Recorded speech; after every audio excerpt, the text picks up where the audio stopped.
Bring your European adventure to life by visiting the Italian peninsula. Dine on premium cuisine. Tour the Tuscan countryside and experience the culture only the world's first socialist state can provide. Our world is being opened up to yours, so come in and enjoy the sights. Italia, Red Star of the Mediterranean.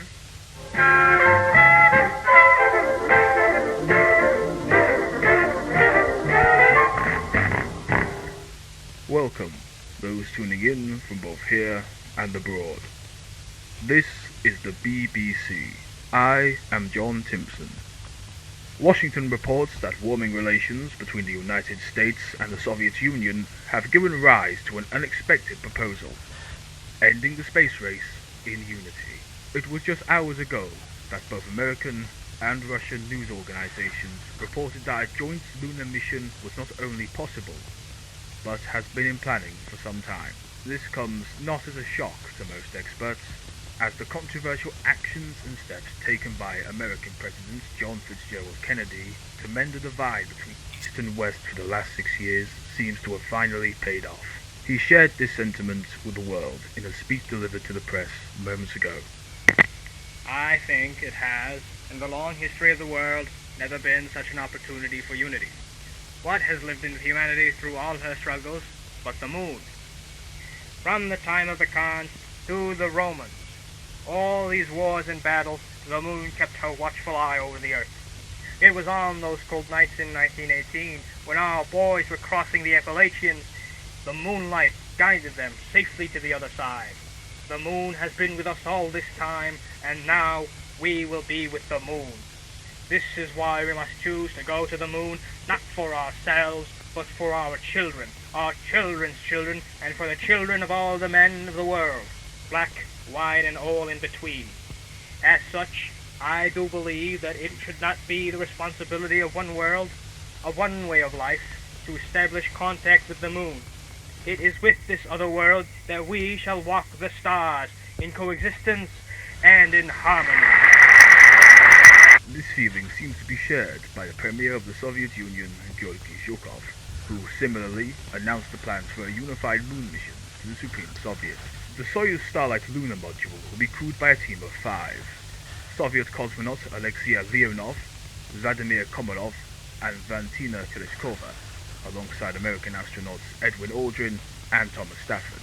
This move has caused outrage amongst hardline American anti-communists, with many taking to the streets in protest.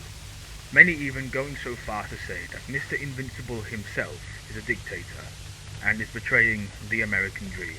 Whether or not this loud minority changes JFK's bold foreign policy is yet to be seen. But does the United States owe a debt to the world for staying out of the war on fascism? I have American Finance Minister Roy Pauling as next.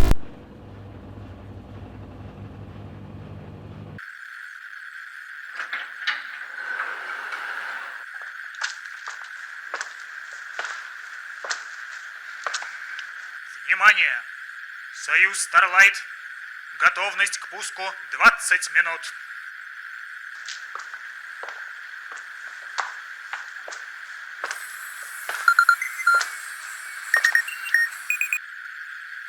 Attention.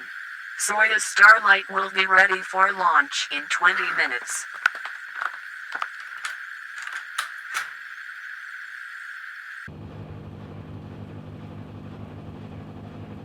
The launch command has been given. Telemetry registry equipment has been turned on. Also the onboard control systems of the registration equipment here. Ignition. The engines are powered up. The launch. The booster is off. Moscow time 15 hours, 20 minutes, 10 seconds.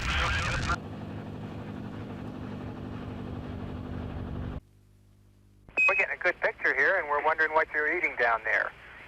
If you have a chance, maybe you could tell us a little about it.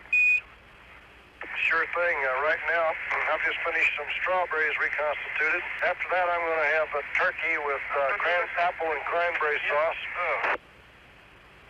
Also, I have apple juice here, which they made a little joke and had a different label on the other side of it. This is яблочный сок. This is something different.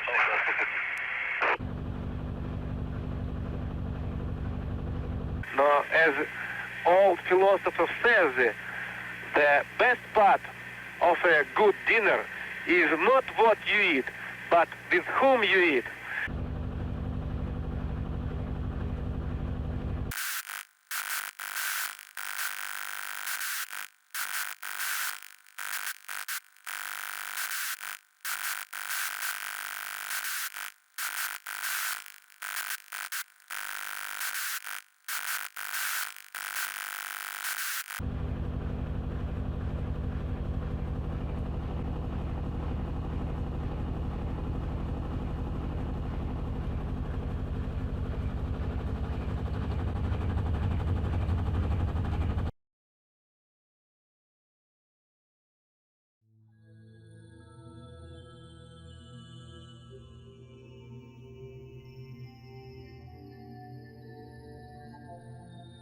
The explanation for the lack of return footage or post-mission interviews from the 1969 Souyz-Starlight lunar landing have, especially in the decades after the event, left a lot to be desired.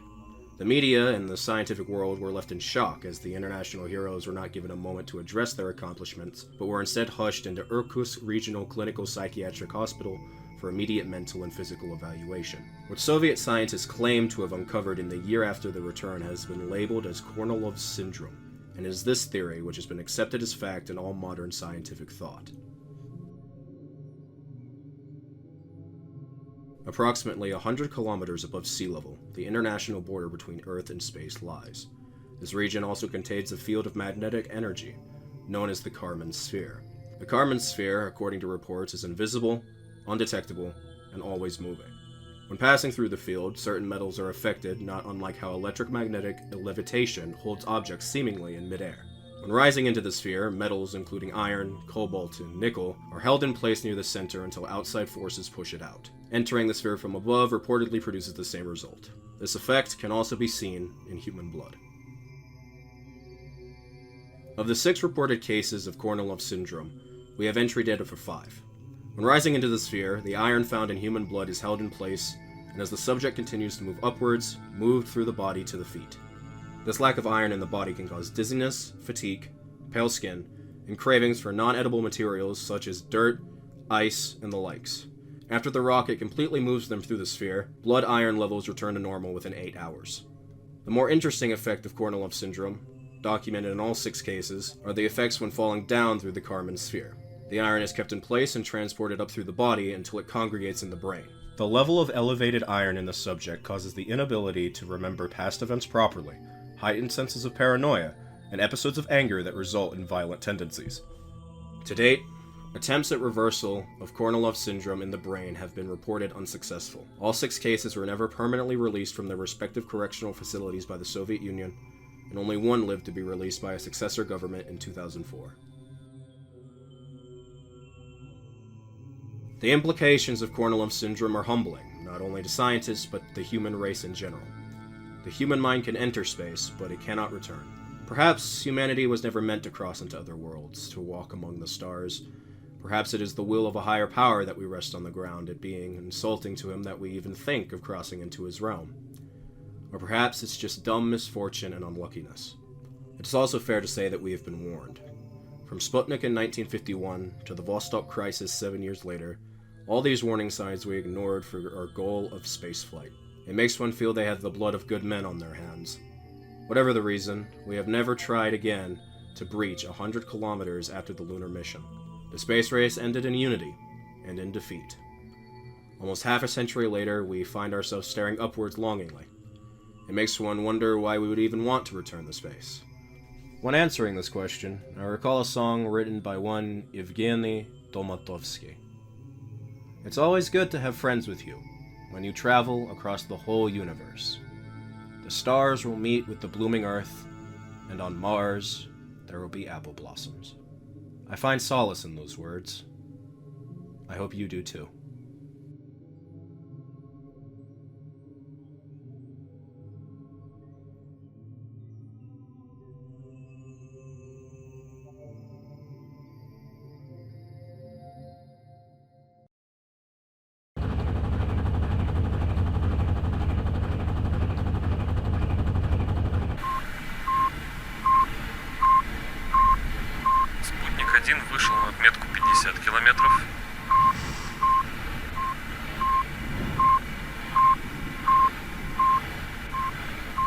Спутник-1 вышел на отметку 100 Чего? А?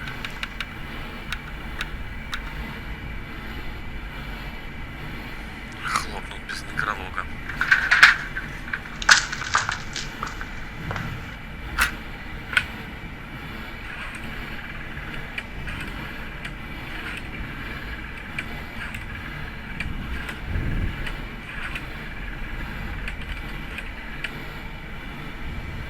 Байконур, Москве. Связь со спутником 1 потеряна примерно на 100 километрах.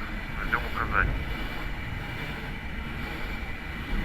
Так точно, ракета-носитель со спутником 1 пропала с экранов и радаров. Местоположение неизвестно. Вас понял.